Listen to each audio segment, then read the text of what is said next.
Hi, Rich here from Richcraft Performance. Today we're going to talk a little bit about ignition timing. Mainly, we're going to talk about how to verify your timing to make sure your timing marks are correct, and a little bit of how to degree this balancer.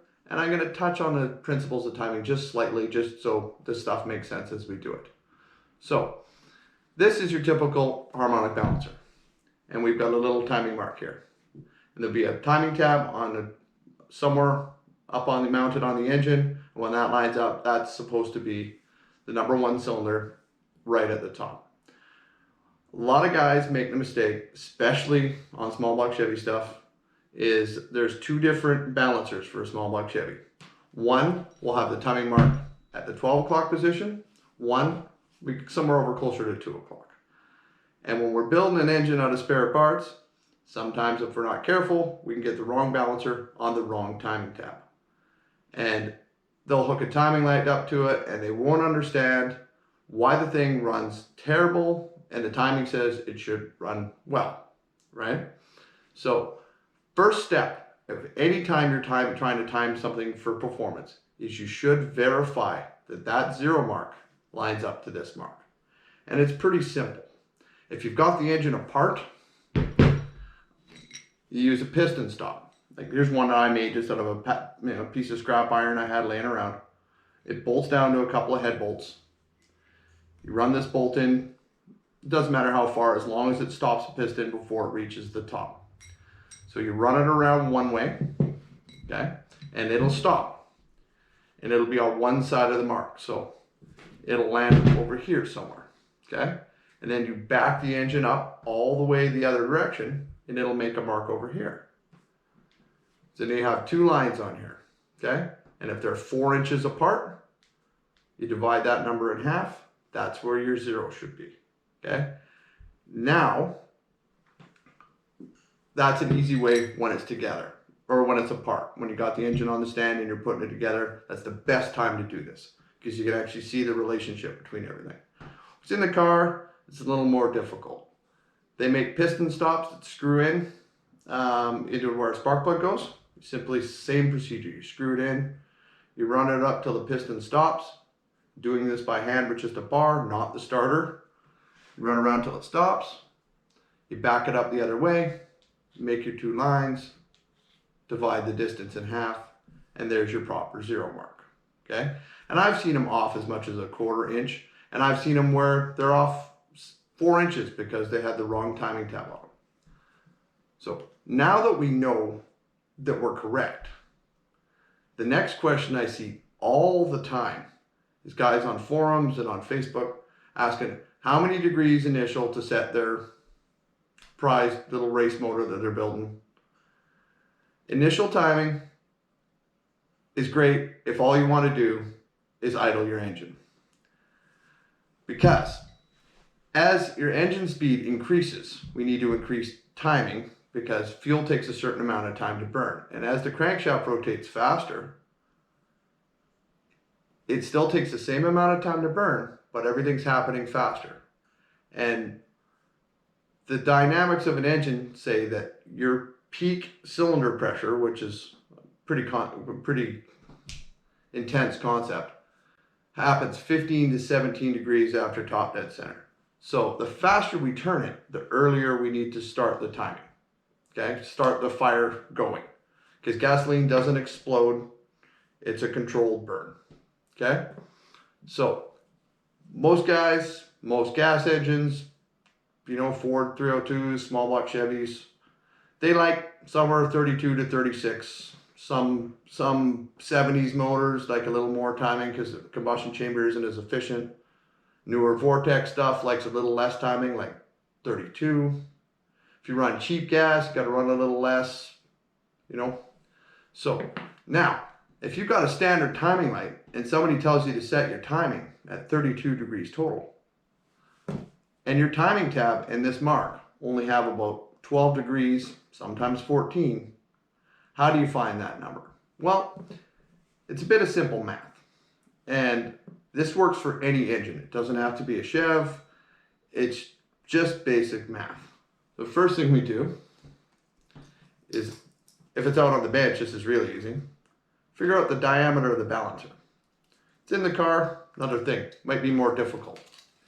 If you got a flexible little handy tape like this, you can just simply wrap it around and figure out the diameter. You need this to be pretty accurate. So if you're trying to wrap around, so even this little happy tape, it tends to kink up, which makes our reading go a little wider than normal. Wrap a piece of string. You can get it in the ballpark, which is some simple math, dividing your number by pi, 3.14. That'll tell you your diameter.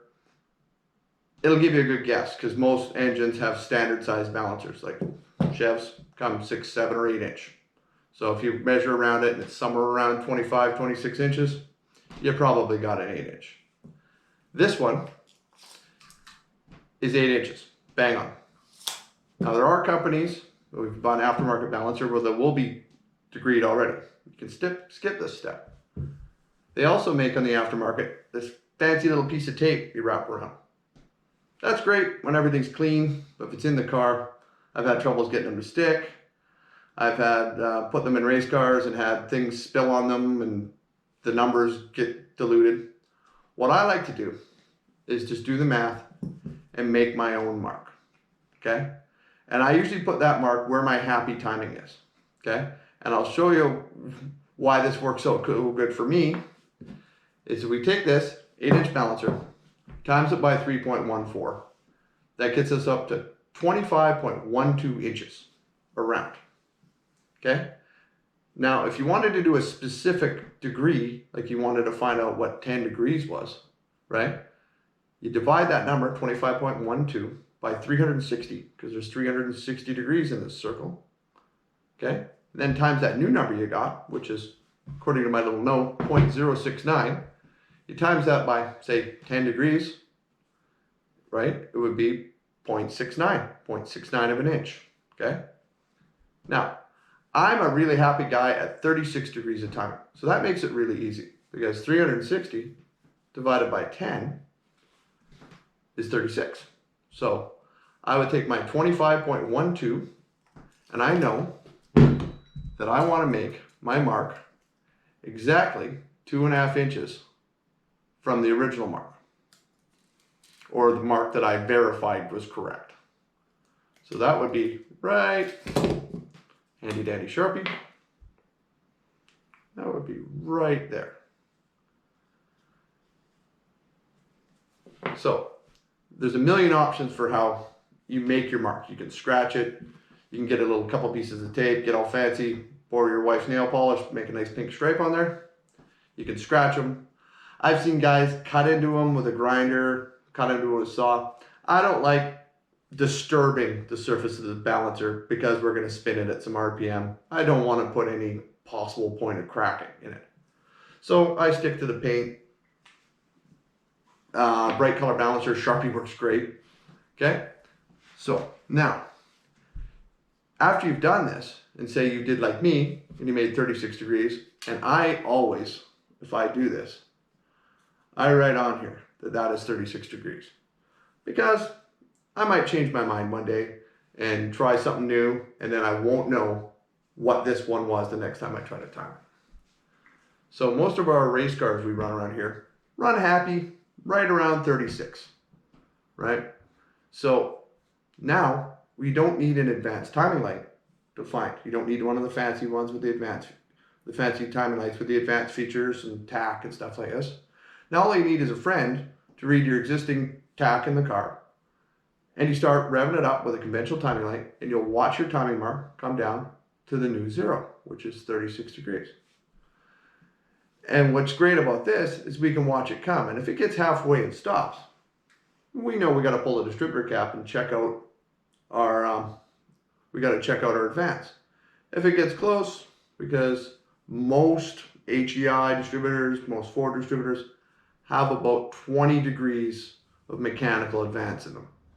So when we set this at 14, it's going to come up to 34. Simply loosen off the distributor, advance it a little bit. Now we have our new zero. Okay? Pretty simple concept. I hope I did a decent job explaining it. I'm going to put the basic math down in the comments. It's going to be the first line in the comments on this video, just so in case you missed it, I know I talk kind of fast. So if you're liking what you see, please like and subscribe. We'll talk to you soon.